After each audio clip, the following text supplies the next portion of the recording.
Greetings everyone, this is Professor Roman. Let's continue the group theory lectures. We're now ready to discuss group actions. This is chapter 12 of the book. One of the most useful ideas in mathematics is that of a representation. And we discussed this briefly in one of the very first lectures when I talked about common themes. Often, a great deal of information can be gained by representing one type of mathematical object by another type. A prime example of this is Cayley's theorem, which says that every element A of a group G can be represented by a permutation of G. And that permutation is left translation, which I denoted by mu sub A. So the left regular representation map that we discussed when we talked about Cayley's theorem is the map mu that sends the group G to the symmetric group on the set G, defined by mu of A is the left translation map, mu sub A.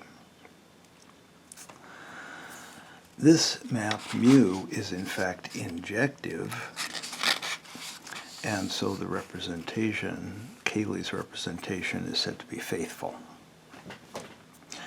In general, a representation of the elements in a set A by the elements in a set B is defined by a function, lambda from A to B, called a representation map.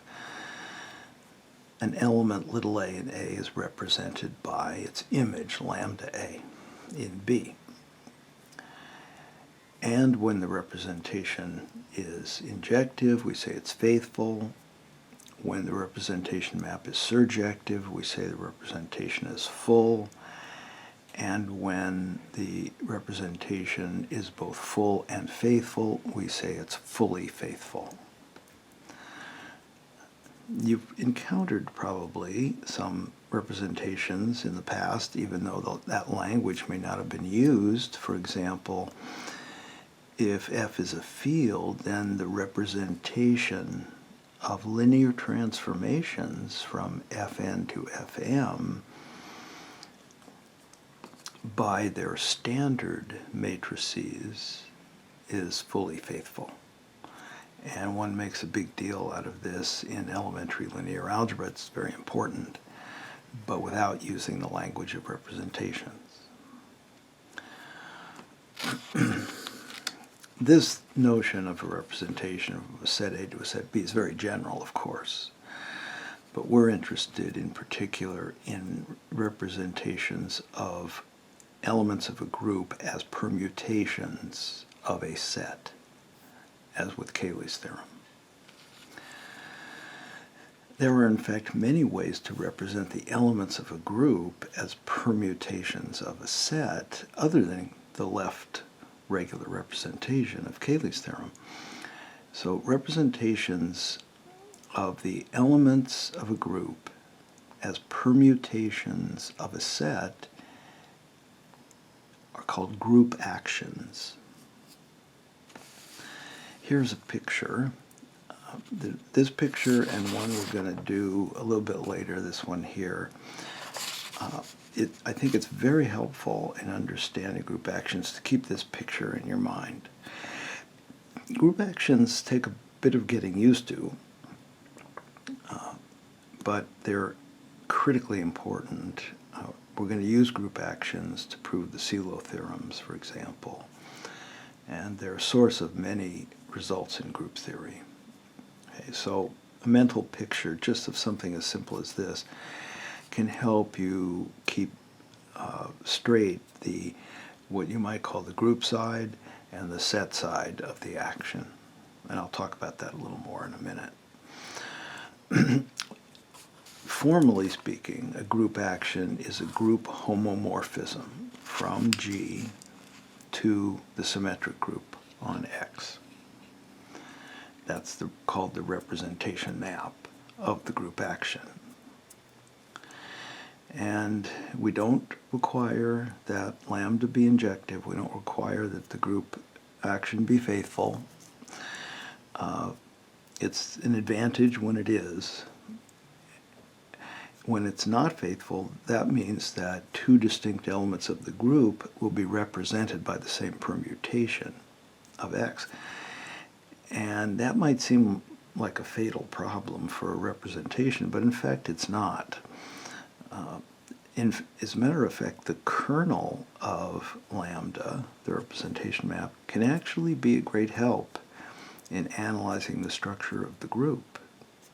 Kernels are normal subgroups, and those are very valuable things.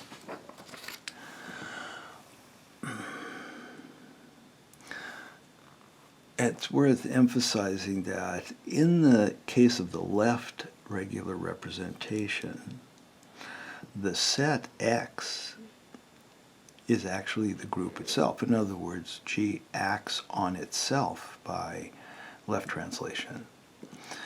In general, though, X can be any set. It doesn't have to be a group or have any algebraic structure. But oftentimes it is. Oftentimes it's the group itself, another group, a subgroup, a quotient group, and we'll see examples of all that. Here's the formal definition of a group action. It is also called sometimes a G action. It's a homomorphism from G to Sx. Talked about that. Talked about the terms faithful and full and fully faithful. An element of the group is said to fix an element, little x, of the set X if lambda ax equals x. Otherwise, it's said to move x if lambda ax is not equal to x. An element, little x, in the set capital X is stable if it's not moved by any of the elements of G. And I would like a notation for the set of stable elements. I'm not aware of any universally accepted notation, so I'm going to write stable sub G of X or just stable of X. It sounds kind of funny to say the stable of X. It sounds like we're dealing with horses, but this notation will do just fine for us. It's customary to use a little bit different notation when talking about the action of a group element on an element of the set X. So if we have a group action, and if little a is an element of G, then it's customary to denote this permutation, which I've been writing as lambda sub A, simply by A itself. So the homomorphism conditions of lambda look like this. And while this notation is very common, it does cause confusion among those who've just begun to study group actions. It's especially confusing when the set X is the group G. And so, but it's something that you do need to cope with because it's so common. And they don't have much choice, unfortunately. So go slowly, and it's not that bad once you have a good feel for it. Associated with every group action are two very important subsets. One is a subset of G, the other is a subset of X. So I've drawn a picture here of a group action, and just for the sake of discussion, G is a finite group.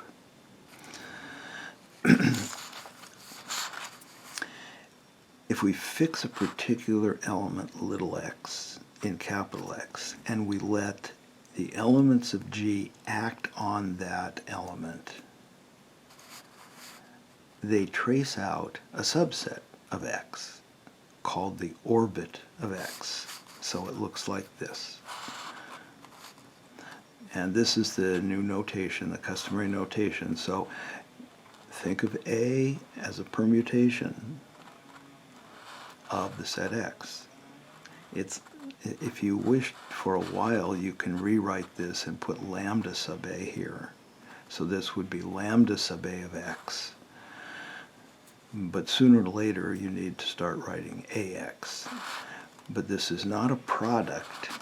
It's the application of a function, A, permutation, to the element X. Now we say that two elements, X and Y, in the set X are connected, or G connected if I need to mention the group, if there is a group element, little a, for which Y equals AX.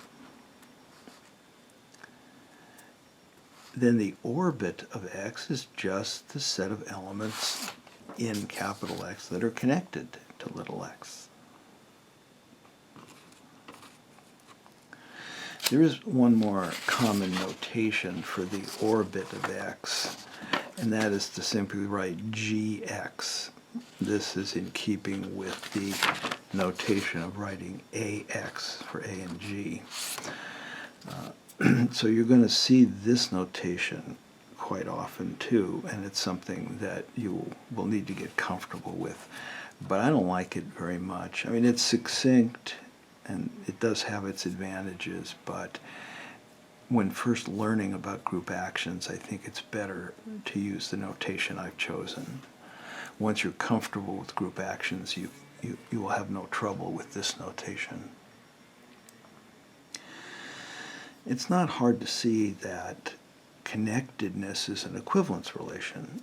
It's reflexive, since every element is connected with itself. If y equals ax, then x equals a inverse y. So it's symmetric. And here again, don't be confused by the notation.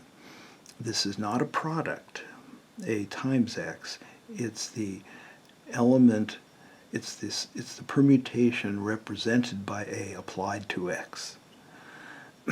So we can move a, since it's a function, to the other side, and this is lambda sub a inverse if you want. And connectedness is also transitive. The equivalence classes of G connectedness are precisely the orbits in X.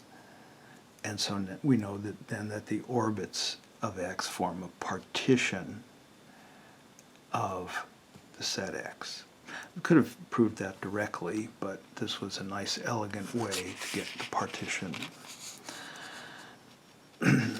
I'm going to refer to orbits of size 1 as trivial orbits. Every orbit is non-empty because it contains the orbit of X contains X itself.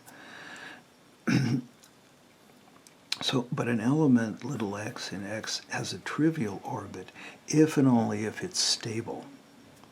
That is, if and only if it belongs to the stable set of X. So, orbits lie on the X side here, on the right side of the action. On the group side, we can associate to each,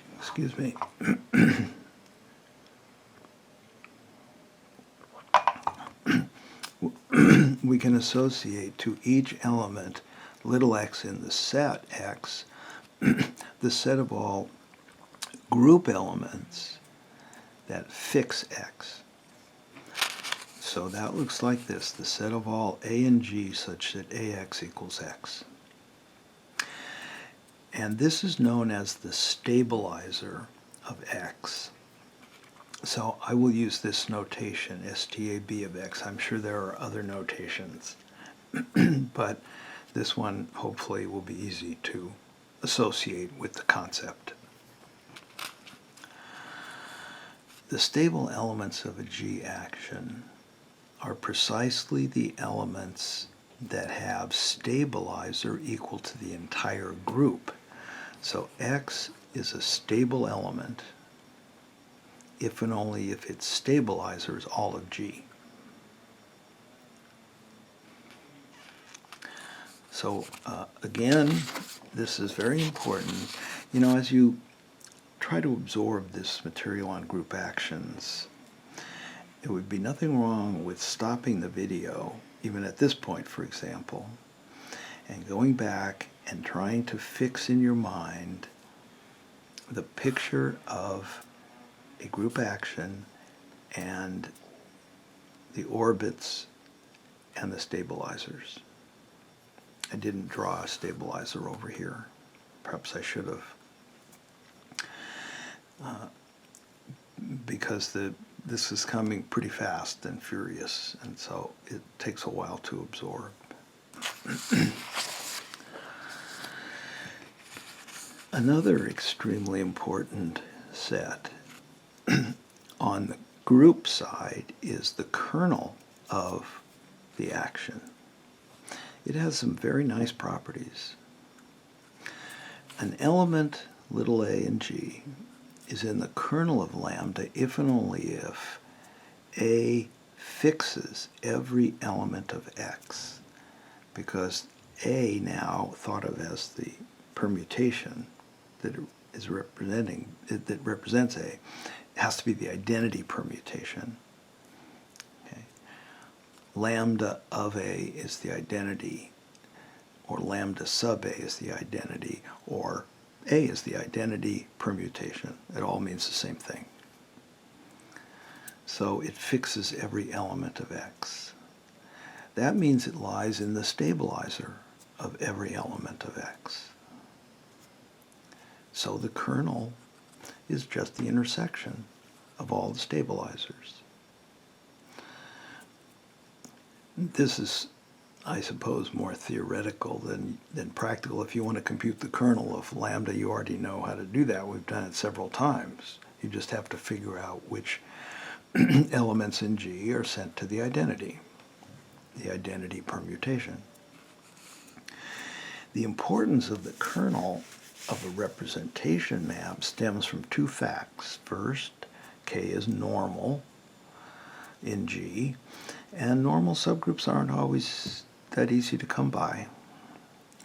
Second, the first isomorphism theorem tells us that lambda induces an embedding, lambda bar, from the quotient G mod the kernel of lambda, I'm denoting that by K, to the symmetric group on X.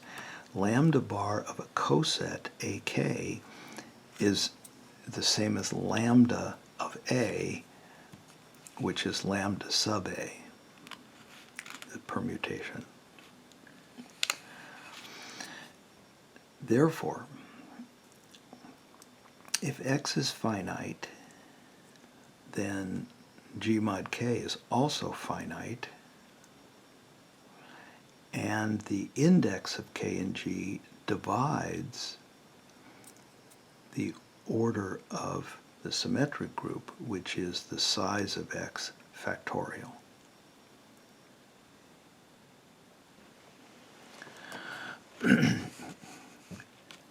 This is going to prove to be a useful fact. In particular, if lambda should be faithful, then its kernel is trivial, and so this index is the order of G. So the order of the group divides the size of X factorial. See, these expressions, these relations, relate two numbers from opposite sides of the action, and that's always, well, maybe not always, but often quite useful. Okay. On the one side, we have an index or an order belonging to the group side. Here we have something clearly belonging to the set side.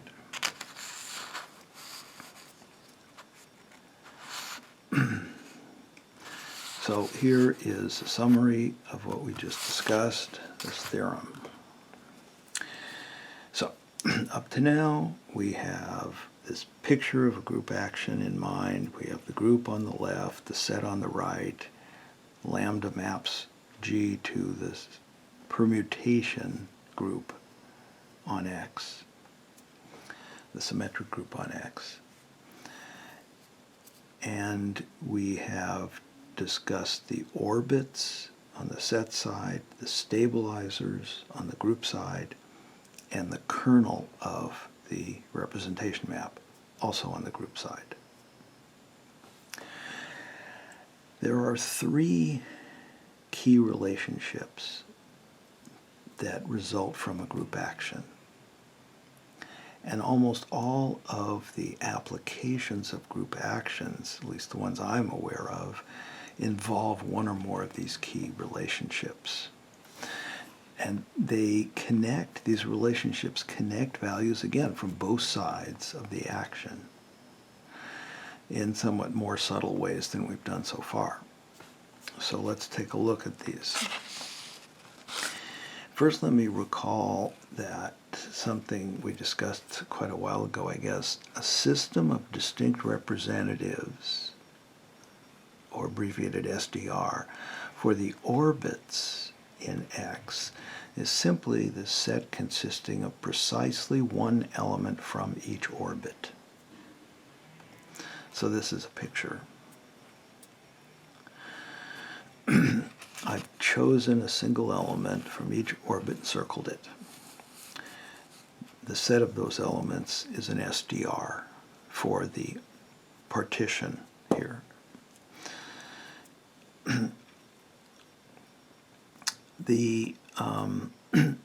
An element, little x, is all by itself in a trivial orbit if and only if it's stable. Nothing moves it, so its orbit is equal to just x itself.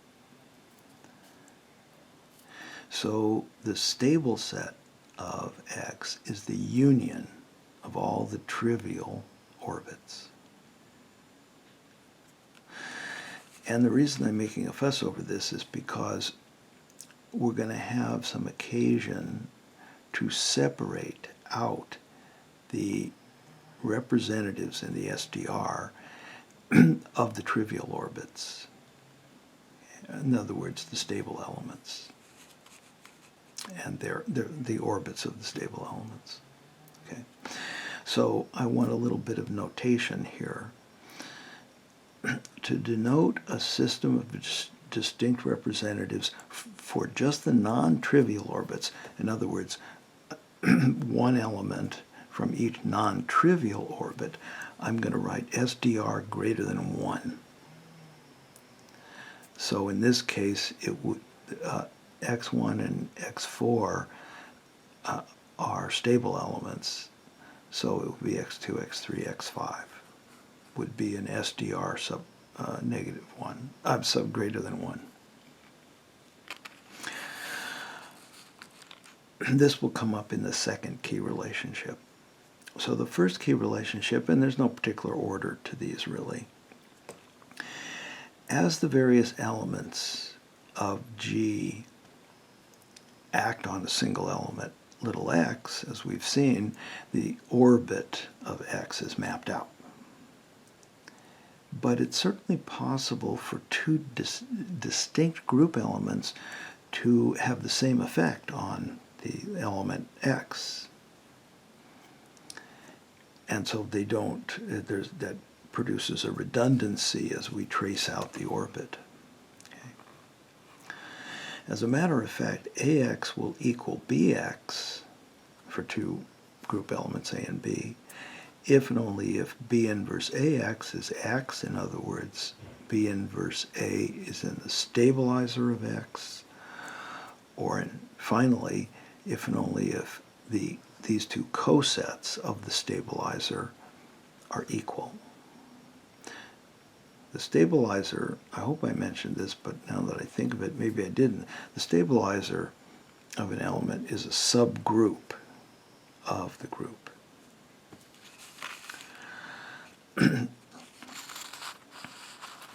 So A and B send X to the same place if and only if they are in the same coset of the stabilizer of X. And therefore, the number of elements in the orbit of X is precisely the number of distinct cosets of the stabilizer. And this gives us a formula for the size of an orbit known as the orbit-stabilizer relationship. And it looks like this.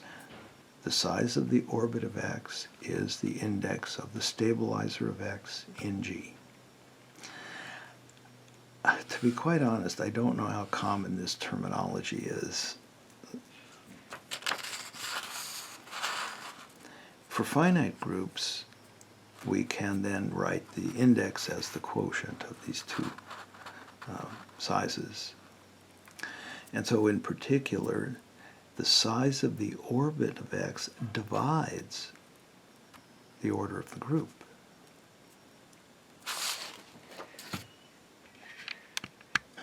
The second key relationship in a group action, it goes as follows. Since the distinct orbits form a partition of X, the size of X is simply the sum of the sizes of the orbits. And from the first key relationship, the size of an orbit is the index of the stabilizer. This equation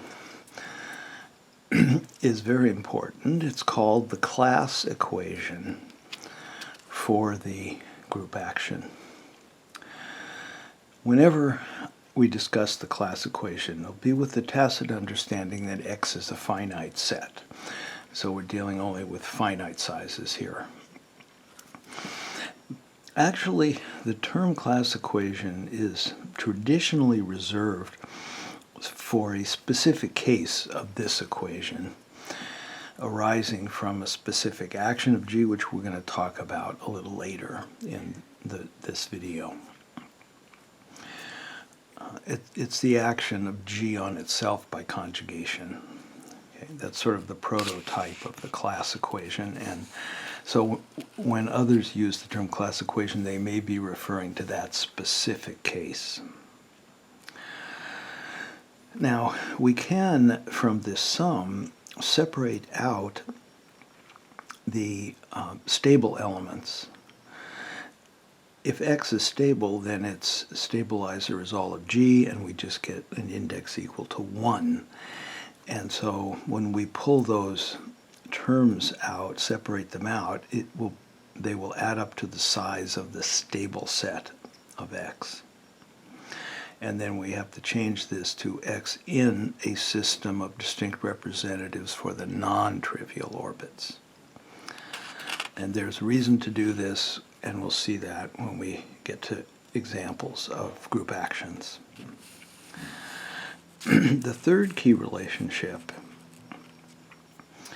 is the following. If little x and little y in the set X are G connected, so y equals ax for some a and g, then the stabilizers of x and y are related. The stabilizers of connected elements are related. And here is the algebra. Stabilizer of ax is the set of all group elements B for which Bax equals ax, so B fixes ax. Or in other words, A inverse BA fixes X, so A inverse BA is in the stabilizer of X. And so B is in this set, which is in fact the conjugate by A of the stabilizer. So the stabilizer of AX is the conjugate by A of the stabilizer of X. In particular, then, the stabilizers of connected elements are conjugate. And therefore, they have the same size. The stabilizers of all the elements in a given orbit have the same size. Here is a summary of the three key relationships.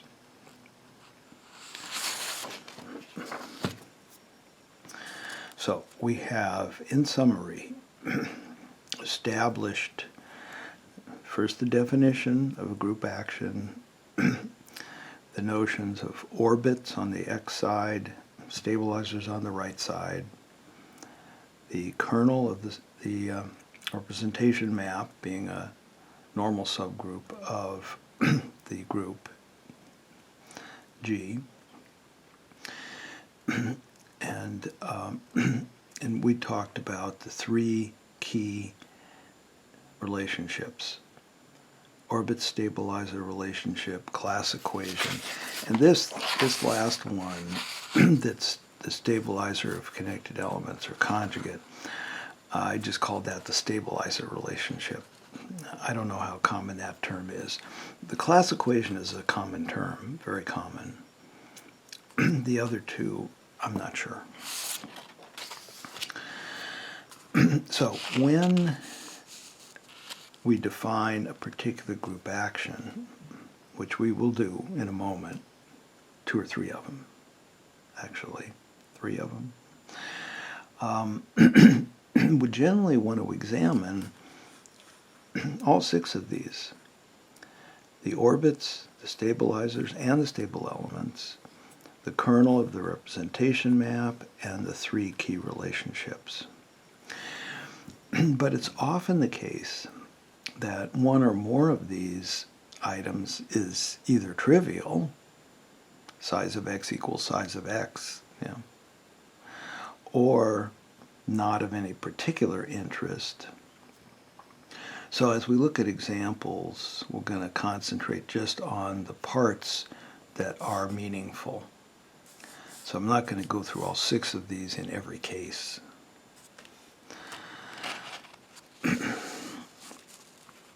I inserted here a note of caution concerning the discussion of the sides of the two sides of the group action.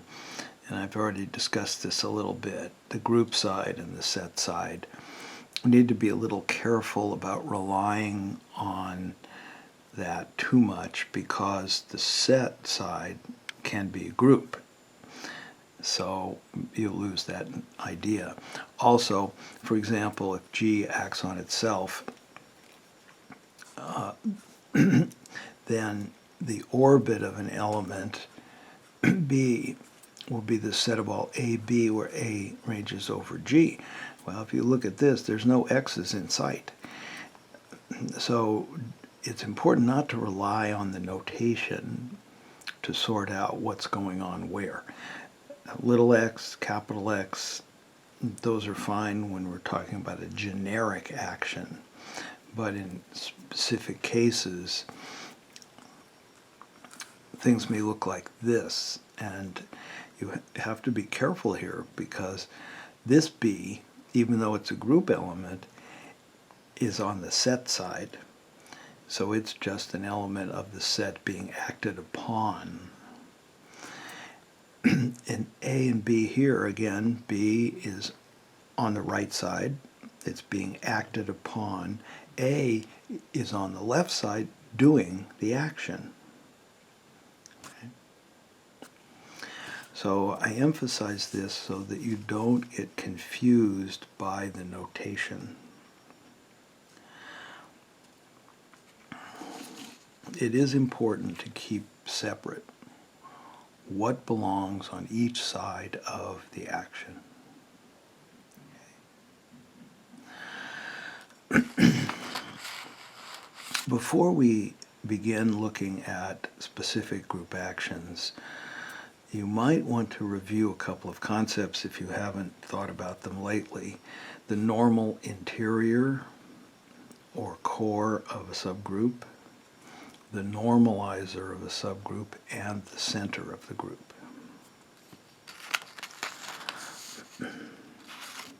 The first group action we're going to look at is translation by G on a quotient set, or a coset family.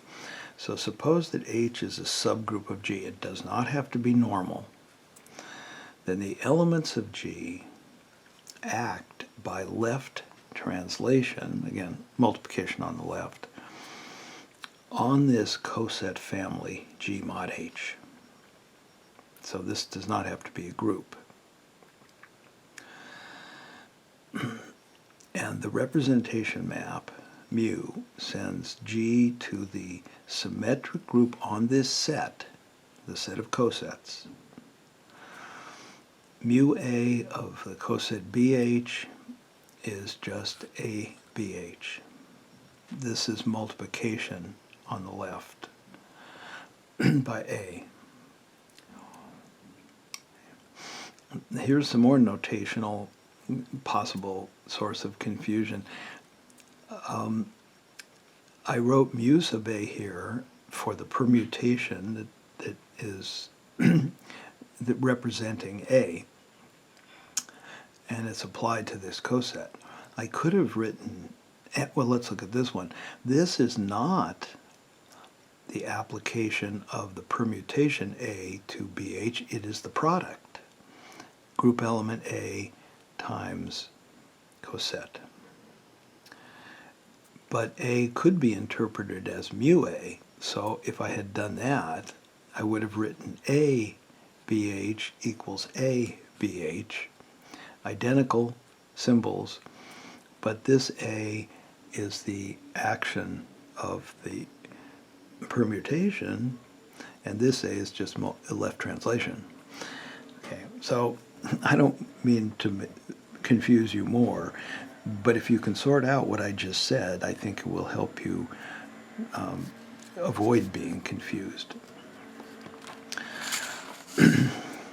Now, the most interesting thing about this particular action is neither the orbit stabilizer relationship nor the class equation. It's not any of the three key relationships. It's the kernel of the map that is interesting in this case.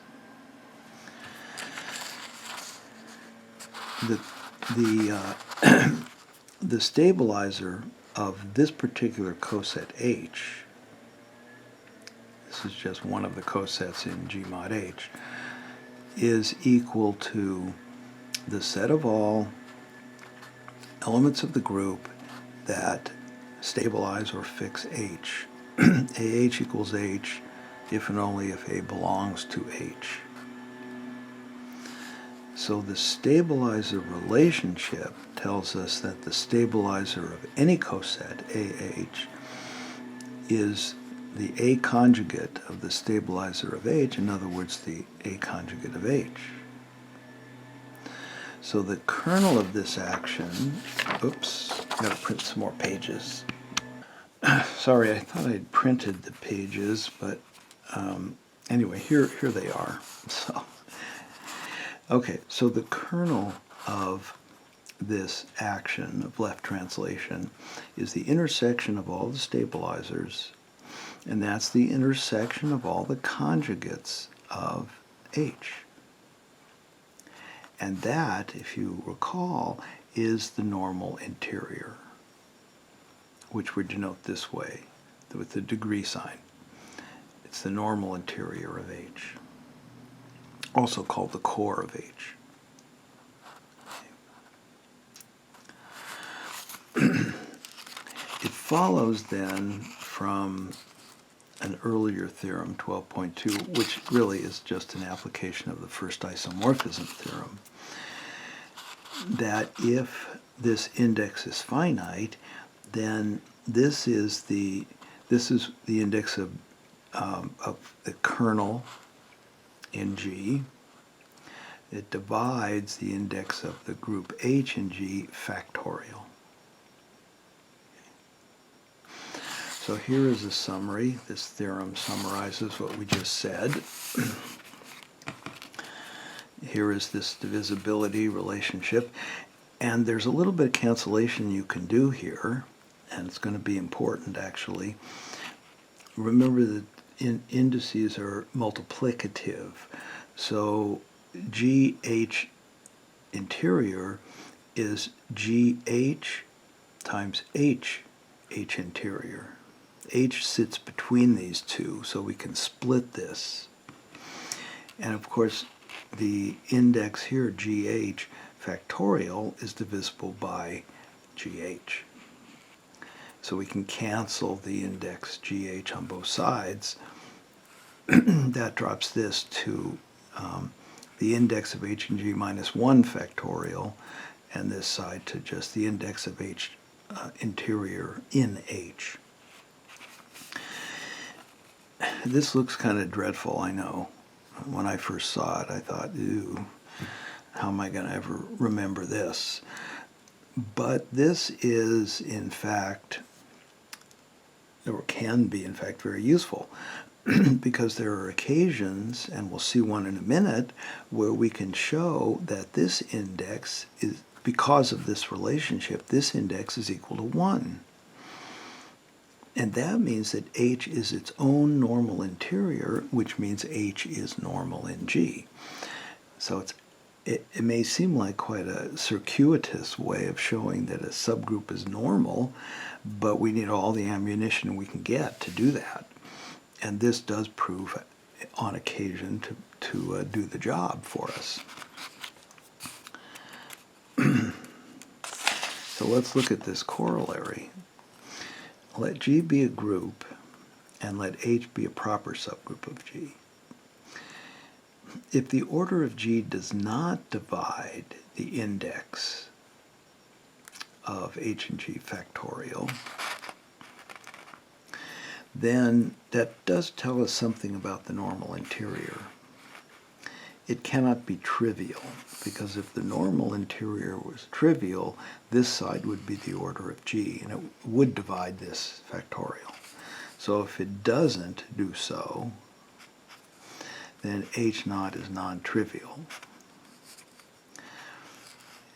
And so it is a non-trivial, proper, normal subgroup of G. We know it's normal because it's a kernel, but we don't know whether it's trivial or whether it's the whole group. Okay, so that's what this is about. If we need a non-trivial proper normal subgroup, this might be a way to get one. Part 2 is perhaps more useful. If G is finite, and if this index is the smallest prime dividing the order of G, then H is normal in G. I'll let you prove part 1. The sentence is not even a full line here. For part 2, suppose that we want to show that this index is equal to 1, and that will tell us that H is normal in G. So suppose we had a prime P dividing this index. We want a contradiction. P divides this index, and this index divides this factorial, but also this index divides the order of the group because it divides the order of H. So it's Lagrange's theorem. So what do we have here? On the left, this tells us that this prime P is less than the index of G and H, okay, because it's a prime. And that tells us, because this index is the smallest prime that divides the order of the group, that P does not divide the order of the group.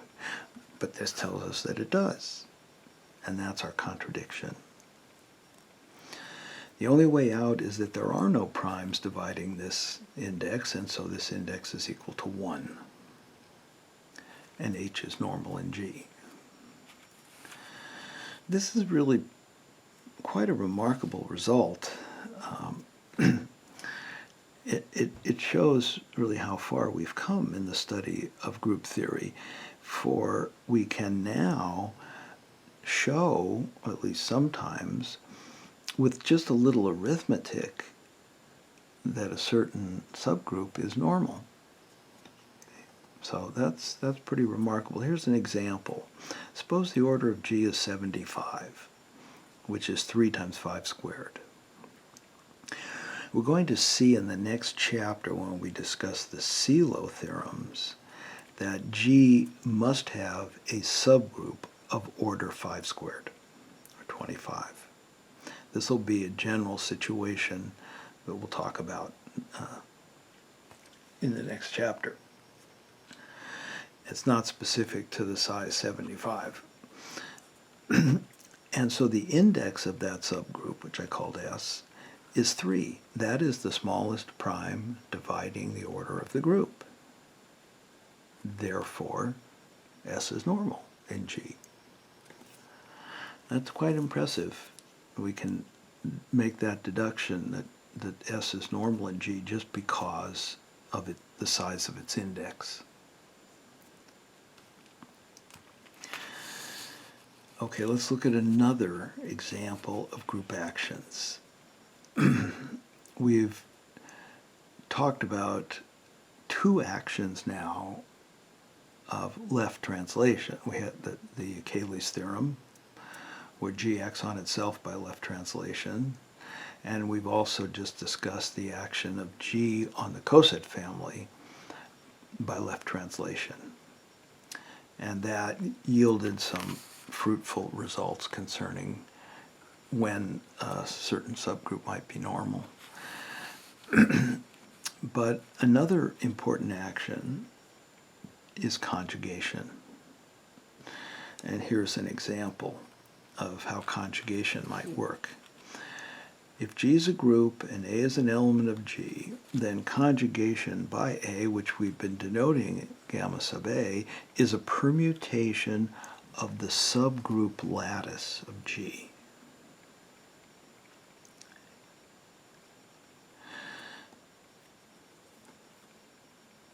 And this word doesn't belong there. Okay. And I'm going to leave that for you to prove that it's actually a permutation of the subgroup lattice, conjugation. It's just the properties of arithmetic properties of conjugation. Therefore, the group G acts by conjugation on the subgroup lattice. Here's the action. Lambda maps G to the symmetric group on the subgroup lattice. That's thought of just as a set of all subgroups of G. Lambda A is conjugation by A. So that's what it is. Now, let's take a look at the orbits. The orbit of a subgroup H is the set of all conjugates of H. In other words, it's the conjugacy class of H under G, the set of all conjugates of H.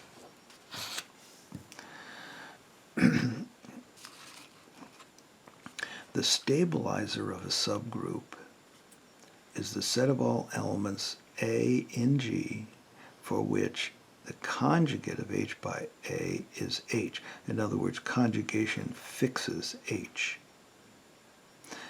That, if you recall, is the normalizer of H and G. To say that the conjugate of H by A is H is to say that A normalizes H. That's the terminology. So this is the normalizer.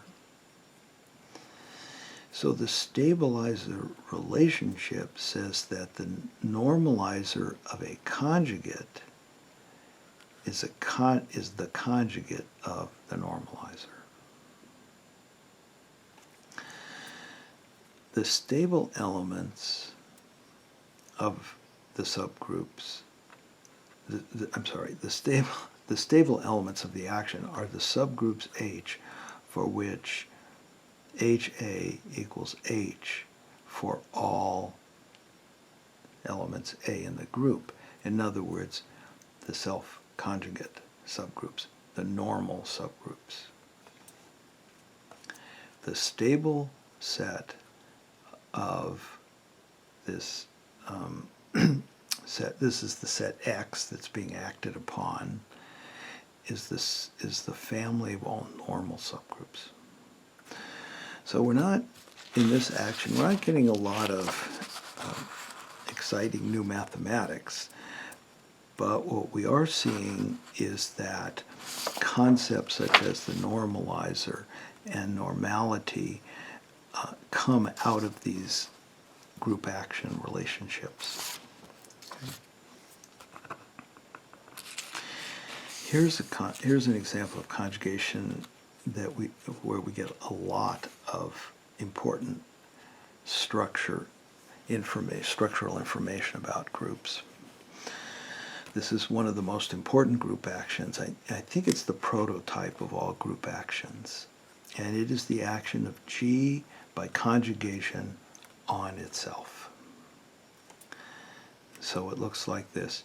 Lambda sends G to the symmetric group on G. Lambda A is conjugation by A. The orbit, and here I've used this notation, GA, of an element, little a in G, is the set of all conjugates of that element. So the orbits are the conjugacy classes. The stabilizer of an element in the group is the set of all elements. Now this is to be thought of as, remember, stabilizers are on the right side. I'm sorry, they're on, even I'm doing it, they're on the left side. Okay. The stabilizer of A is the set of all elements of G that actually commute with A. It's the centralizer of A. This is, to stabilize A means, say, X stabilizes A if the conjugate of A by X is A. Or in other words, if XA equals AX. So it's the centralizer. So the stabilizers are the centralizers. The stable elements are the elements that commute then with everything. They're at the intersection of all these centralizers. That's the center of the group. So the stable set of G is the center of the group. The orbit stabilizer relationship says that the size of a conjugacy class, this is an orbit, is the index of the centralizer. Now, if you have a good memory, we did this in Chapter 8. So this isn't something new for us, but this is a much more elegant way to derive this formula. It falls naturally out of this group action. The class equation is the most important item that we get out of this group action. The order of the group is the sum of the indices of all of the stabilizers, in this case the centralizers. And I've split that out because the stable set is the center. This is the main reason why I wanted to split out the trivial orbits. So the size of G, the order of the group, is the size of the center plus this sum where the elements range from over an SDR of the non-trivial orbits. This is traditionally known as the class equation. And it's one of the most useful tools in finite group theory.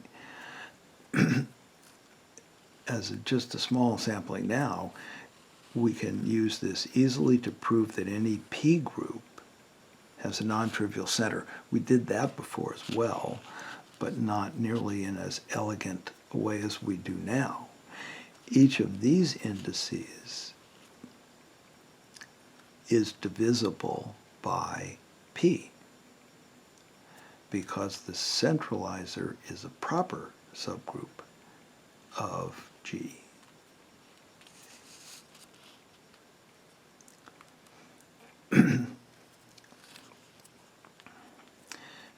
remember, G is a P group, so all subgroups have order or power of P, and all indices will be divisible by P unless they're trivial. So both the order of G and this sum are divisible by P, therefore the center has size divisible by P. And so it's non-trivial. In fact, it contains at least P elements, one of which is the identity, so we get P minus 1 elements in the center.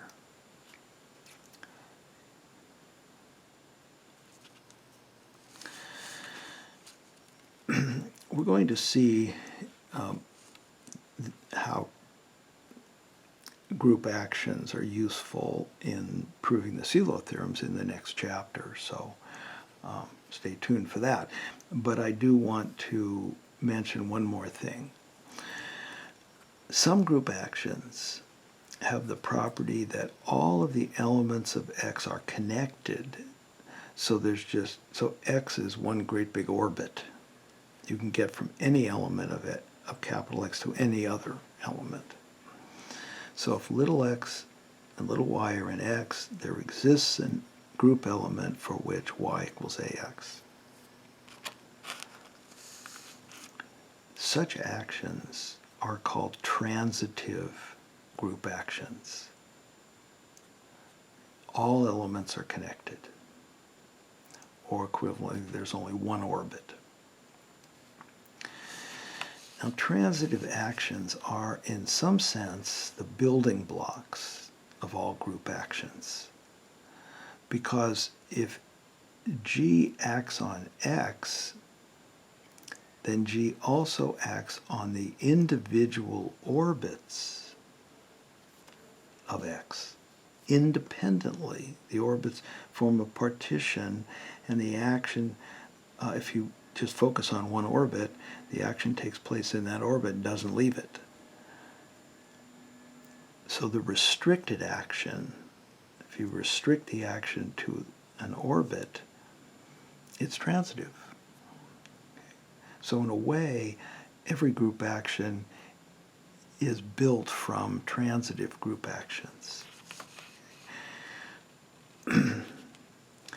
If G acts transitively on X, most of the earlier theorem we've talked about, theorem 12.3, melts away.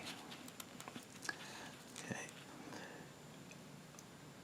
We can say that all stabilizers are conjugate and therefore of equal size. Also, the class equation reduces, because there's only one orbit, there's only one term in the sum, reduces to the size of X is the index of the stabilizer of X and G. And that will hold for any little x in capital X. So the size of the set X divides the order of G. And here's an example of how this might be used. Let P be a prime, and let G be a subgroup of this symmetric group, S sub P. I'll change that to symmetric. This is okay, but I want to change it. Then G acts on this set, 1 through P. Suppose this action is transitive. So for every pair of integers I and j in this set, between 1 and P, there's a permutation in G that sends I to j.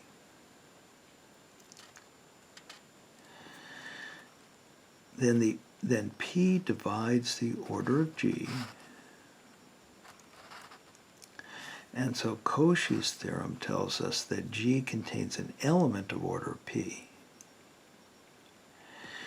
But the only elements of order P in SP are the P cycles. So G has to contain a P cycle. Conversely, if G does contain a P cycle, say tau, then G acts transitively on this set IP, because we can get from any element I to any element of J by by applying tau enough times.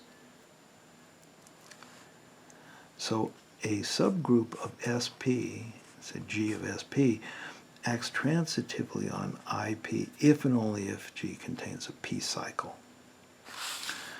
Okay. That may seem like a rather technical result, but it's information. Several of the exercises in this chapter are devoted to the concept of transitivity. It's quite a big subject, really. Okay. So now we are ready, armed with this information about group actions, ready to move on to discuss the famous CELO theorems.